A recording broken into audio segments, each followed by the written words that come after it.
Mas, enfim, vamos agora para as nossas eleições. Nós vamos falar aqui de como ficaram os palanques nacionais e também de como ficaram os palanques dos 4 estados da federação que a protagonista acompanha de pertinho. São Paulo, Rio de Janeiro, Minas Gerais e Santa Catarina. Com São Paulo e Rio está ele, Olavo Soares. Boa tarde. Boa tarde, Madeleine. Boa tarde, pessoal. Acabou ontem a temporada das convenções partidárias, mas isso não quer dizer que todos os assuntos já estão resolvidos, ao menos no Rio. Ainda há definições a serem resolvidas lá no estado do Rio de Janeiro. Mas a gente vai fazer um suspensezinho aqui e deixar o Rio para depois. Vamos começar pelo estado de São Paulo. Na sexta-feira, a gente falou que 2 das principais candidaturas ao governo do estado ainda não tinham definido seus vices, mas essas candidaturas escolheram seus vices, ou melhor, suas vices, pouco depois do nosso programa. O candidato do PT, o Luiz Marinho, escolheu como vice a professora Ana Bock, que é do curso de Psicologia da PUC e também é do PT. Já o candidato do PSD, o governador Márcio França, selecionou a coronel da PM, Eliane Nicolucci, que é filiada ao PR. E chega a ser um pouco curioso ver como o Márcio França acabou selecionando para a candidatura de vice uma pessoa de perfil muito parecido da vice escolhida pelo candidato do MDB, o Paulo Scaff, que também apostou numa militar, a tenente-coronel da PM, Carla Besson. O PSB fez esse anúncio no sábado, como também confirmou sua chapa ao Senado, que vai ser composta pelo vereador paulistano Mário Covas Neto, que é do Podemos, e pela ex-atleta, campeã olímpica, Malra Maggi, que é integrante do PSB. Nós separamos um trecho da fala do Márcio França no sábado, lá na convenção, para vocês verem, darem uma olhada na tônica dele, no discurso dele, e também uma provocação que ele fez a outro candidato. As pessoas, quando elas desanimam, elas acham que não é possível. E aí é que vem a política. Para ser político, não basta ser gestor. Para ser político, não basta ser administrador.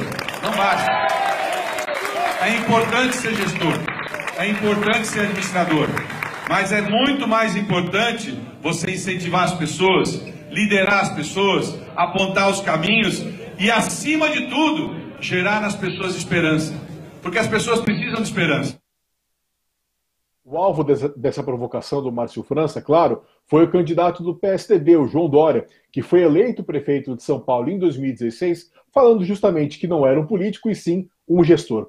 Então nós temos em São Paulo até o momento 12 candidatos ao governo confirmados. Além do Márcio França, do Paulo Scaff, do Luiz Marinho e do João Dória, a relação tem Marcelo Cândido, do PDT, Edson Dorta, do PCO, Lisete Arelaro, do PSOL, Toninho Ferreira, do PSTU, Cláudio Fernando de Aguiar, do PMN, Rogério Schecker, do Partido Novo, Major Costa e Silva, da Democracia Cristã e Rodrigo Tavares, do PRTB. Para fechar a análise de São Paulo, só destacar 3 nomes dessa lista. Os candidatos Marcelo Cândido, do PDT, o Cláudio Fernando do Aguiar, do PMN, e o Rodrigo Tavares, do PRTB, são pessoas pouco conhecidas do eleitorado, mas eles estão nessa disputa principalmente para dar palanque a 3 candidatos presidenciais, que são, respectivamente, o Ciro Gomes, a Marina Silva e o Jair Bolsonaro.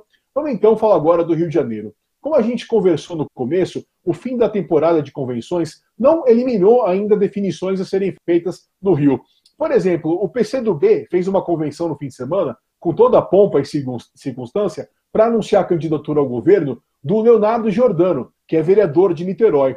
Mas hoje ele deve retirar a sua candidatura e deve ser anunciado como vice da Márcia Tiburi, a candidata do PT. Outra indefinição está na chapa do ex-governador Antony Garotinho, que é o candidato do PRB. Não foram escolhidos ainda o vice da chapa e também outro nome ao Senado. Uma das vagas é do Eduardo Lopes, que é o atual senador já e é filiado ao PRB. Falando em Garotinho, nós separamos um trecho do discurso dele na convenção do fim de semana para vocês darem uma olhada em 2 coisas. Na maneira como ele fala, em quem estava ao lado dele, e também na tônica que ele utilizou para falar do PMDB, ou do MDB, melhor dizendo. E com isso, o Garotinho quis se desvincular desse grupo político que governou o Rio por muito tempo e também utilizar o famoso "eu avisei". Apresentem a minha conta no exterior, porque a de Eduardo Paes do Panamá eu já mostrei. 8 milhões de dólares no nome do seu pai e da sua irmã. Conta de Eduardo Paes. Mostrem a minha mansão, porque a de Cabral eu mostrei. Mostrem a minha fazenda ou uma cabecinha de gado, porque a do Pisciani eu mostrei. Quem também foi lançado ao governo nesse fim de semana foi o ex-jogador Romário, que atualmente é senador da República pelo Rio de Janeiro, filiado ao partido Podemos. Ele também se esforçou para se mostrar distante desse grupo político que governou e governa ainda o Rio. No discurso ele falou que pessoas como Eduardo Paes, Marcelo Crivella e Luiz Fernando Pezão são uma inspiração para ele, porque ele os apoiou, se arrependeu, disse que isso o motivou para ele se candidatar ao governo. O Romário também adotou um discurso que lembrou um pouco o candidato a presidente Jair Bolsonaro, porque o Romário falou que não entende de economia e também disse que não está relacionado com a política mais tradicional. Para muitos aí, eu talvez realmente não sou o mais capacitado de todos, eu não sou o mais experiente. Em relação à experiência, quero deixar bem claro o seguinte: não sou e nem quero ser, e muito menos quero ter essa experiência que eles dizem que tem. Tem um monte deles presos. E tem uns que estão para ser daqui a pouco. Essa experiência deles não me serve. O Eduardo Paes e o MDB, citados pelo Garotinho e pelo Romário, confirmaram já semana passada a parceria. O Paes vai ser candidato ao governo pelo Democratas e vai ter como vice o Conte Bittencourt, do PPS. O Paes tinha se esforçado para procurar um candidato a vice que fosse da cidade de Maricá, para ele tentar limpar um pouco a barra dele com a cidade, mas essa ideia não deu certo. Além da Márcia Tiburi, do Romário e do Eduardo Paes e do Garotinho, a eleição do Rio vai ter os seguintes candidatos: o Tarcísio Mota, do PSOL, Índio da Costa, do PSD, Pedro Fernandes, do PDT, Deise Oliveira, do PSTU, Marcelo Trindade, do Novo e o Wilson Witzel, do PSC. A Gazeta do Povo fez uma página especial com o perfil de todos os candidatos ao governo de São Paulo e do Rio, que nós, na Madeleine, convidamos todo mundo para acessar e conhecer. Agora, sabe que você me deu um susto? Que eu achava que o Garotinho estava preso. Não. Tem uns que eu nunca sei quando estão presos e quando estão soltos. O Garotinho é um que toda vez que ele aparece eu falo, mas esse homem não estava preso? E o Palocci é um que toda vez que prende, eu falo, mas gente, esse homem estava solto? Tem essa coisa. Um eu acho que fica preso de menos, outro que fica solto demais. É isso. Agora, a gente vê aí também no Rio de Janeiro os candidatos se dividindo, por quê? Quem mais tem candidato para votar no Rio de Janeiro, pelo visto, é o centro acadêmico, né? Porque tem a Márcia Tiburi e esse professor Tarcísio Mota é aquele que é o ídolo lá dos moleques da escola Pedro II, né?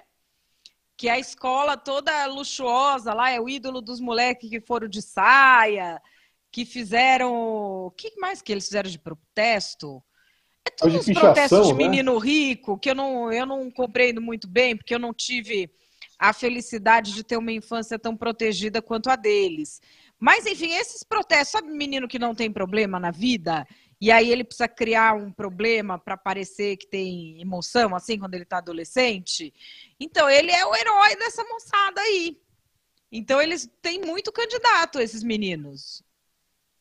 Sim, e no Rio de Janeiro o PSOL é muito competitivo, né? Diferente de São Paulo, e aliás, de praticamente o Brasil inteiro. O Tarcísio, assim, até segunda ordem, o Tarcísio deve ter uma votação superior à da Márcia Tiburi. O PSOL vai lançar também para o Senado o Chico Alencar, que é o deputado, atualmente deputado federal. E para a Câmara dos Deputados vai lançar o Marcelo Freixo. Então o Freixo vai tentar vir para Brasília como deputado federal e o Chico Alencar vai encarar uma dificílima eleição para o Senado. Então, o PSOL vai se aproveitar dessa base que eles realmente têm muito forte lá no Rio.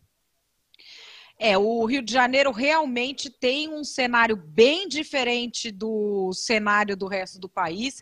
É uma eleição para a gente observar. E palpite meu, eu acho que aqui em São Paulo, essa escolha de vice do SCAF, a Coronel Carla, pode dar uma reviravolta na história para ele. Porque a história de gestor colou muito até o pessoal vir dar uma olhada na bela da gestão que foi feita na capital paulista, né? Exato, mas eu vou contra-atacar o seu palpite, Madeleine. Porque eu acho que quando o Márcio França também lança, alguém, uma mulher da PM, você acha que não pode empatar um pouquinho essa história? O triunfo, a carta na manga do SCAF não foi igualada, não foi empatada com a do SCAF? O que você acha? Eu acho que sim, eu acho que dá um contrapé na candidatura do João Dória, que é uma candidatura, vamos dizer, muito macho man, né? Muito macho man. Teve aquele episódio, eu não sei, aquele episódio com a Soninha, você consegue algum adjetivo que não seja dantesco? Não me vem algum adjetivo. Eu não sei se é porque eu não fui... O meu filho estuda no mesmo colégio que o João Dória estudou. Porque eu quero que o meu filho seja uma pessoa privilegiada no mundo. Não que tenha essa soberba que eles têm, mas que seja privilegiado. Agora, eu não tive esse privilégio assim, de aprender xadrez, aprender nado borboleta. Eu aprendia mesmo a descer barranco no papelão. Então, assim, pelo que eu vejo, ali não é algo que dá muita oportunidade para mulheres, que é muito bem visto por mulheres. E essa é uma eleição em que os candidatos têm de começar a dar atenção para o voto das mulheres, mas, assim, considerando que as mulheres... Eu sei que tem muito candidato que pode até infartar quando eu vou falar isso. Respira. As mulheres também são seres humanos. Verdade, pode pegar o livro de biologia, chama um biólogo, chama o seu médico de confiança. É verdade, seu marqueteiro vai dizer que não, mas seu marqueteiro não é biólogo. Você vai chamar, ele vai falar isso, e o voto da mulher conta a mesma coisa que o voto do homem. E agora mudou o comportamento nessa eleição. Então eu acho que o Márcio França ter ido na mesma toada, que é a da mulher militar, deu um contrapé para o João Dória fenomenal, porque tudo que tinha de mulher que prestava no secretariado dele, eles puxaram o tapete. E cabe dizer que, assim, do lado do João Dória, a mulher de mais expressão na chapa é a Mara Gabrilli, né? Que é candidata ao Senado. Vai ter até uma coisa também inusitada por parte do PSDB, que a gente falou que o PT fez isso, mas o PSDB também surpreendeu, que é lançar uma chapa pura para o Senado, com a Mara Gabrilli e com o também deputado federal Ricardo Trípoli, Madeleine. E lembrando que a Mara Gabrilli não apoiava o João Dória. Não mesmo. Criticou muito ele várias vezes. Enfim, eu acho que perdeu o bonde aí. Perdeu o bonde aí.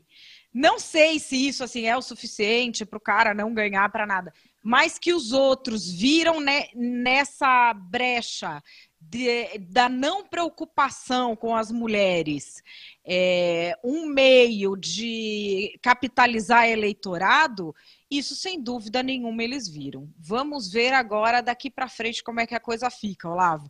Daqui a pouquinho esses textos sobre Rio e São Paulo estão lá no blog A Protagonista, é isso? É isso aí, o grande resumo com os nomes de todos os candidatos. Aliás, não é mais pré-candidato, agora é candidato mesmo. Agora é candidato, agora é para valer, Brasil. Um beijo, Olavo, até amanhã.